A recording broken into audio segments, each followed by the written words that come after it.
जय भीम बांधवांनो, कोरेगाव भीमा येथील विजयस्तंभास मानवंदना देण्यासाठी आलेल्या लाखोंच्या जनसमुदायाच्या मुखात जय भीमचा नारा निनादत होता. लाखोंचा तरुण वर्ग स्वाभिमानाने हातात निळे झेंडे घेऊन भीमा नदीच्या काठावर घोषणाबाजी करत होता. लाखोंच्या संख्येने भीम अनुयायी विजयस्तंभास मानवंदना देण्यासाठी आले होते. पाहुयात याबाबतची सविस्तर बातमी. 500 महार शूरवीरांनी पेशव्यांच्या संपूर्ण सैन्याशी लढण्याचं धैर्य दाखवून भीमा कोरेगावात पेशवाई गाडली. तो संघर्ष आजही आपल्याला प्रेरणा देत असून त्यांना आम्ही कधीही विसरणार नसल्याचं मत विश्वरत्न डॉक्टर बाबासाहेब आंबेडकर यांचे पणतू व वंचित बहुजन आघाडीचे युवा नेते सुजातदादा आंबेडकर यांनी व्यक्त केलं.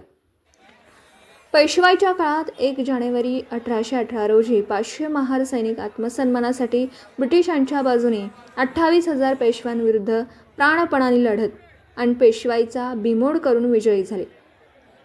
यामध्ये वीरमरण आलेल्या शूरसैनिकांच्या स्मृतीप्रित्यर्थ ब्रिटिशांनी उभारलेल्या विजयस्तंभास मानवंदना करून अभिमानाने नवीन वर्षाची सुरुवात करण्यासाठी आलेल्या लाखो भीम अनुयायांना संबोधित करताना ते बोलत होते.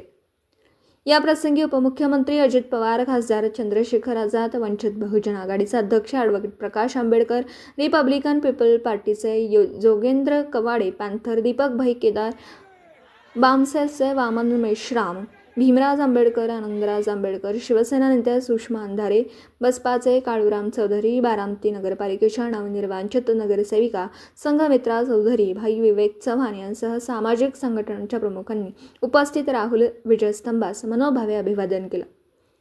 सुजातदादा पुढे म्हणाले की आज आपण प्रत्येक क्षेत्रात प्रगती केली आहे, मात्र बाबासाहेबांनी सांगितल्याप्रमाणे जोपर्यंत आपण शासनकर्ती जमात बनत नाही तोपर्यंत आपली प्रगती अपूर्णच राहील. बाबासाहेबांनी आपल्याला एक अत्यंत महत्त्वाचा संदेश दिला. आपल्या घरांच्या भिंतीवर लिहून ठेवा की तुम्हाला शासनकर्ती जमात बनायचं आहे. आज शिक्षण, आरोग्य, माहिती व तंत्रज्ञान, क्रीडा, मीडिया यासह प्रत्येक क्षेत्रात आपण आपला ठसा उमटवला. मात्र एक गोष्ट अजून शिल्लक आहे, शासनकर्ती जमात बनणं.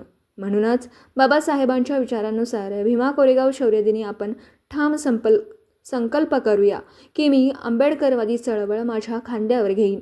मी संविधानिक हक्क अधिकारांचं रक्षण करून न्यायासाठी लढेल. मी आंबेडकरवादी विचारांच्या लोकांना सत्तेत बसवेल. मी सत्ताधारी बनेल.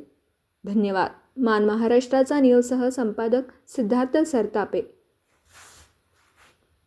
व्हिडिओ आवडल्यास लाईक करा, शेअर करा आणि मान महाराष्ट्राचा न्यूज चॅनलला सबस्क्राईब करा.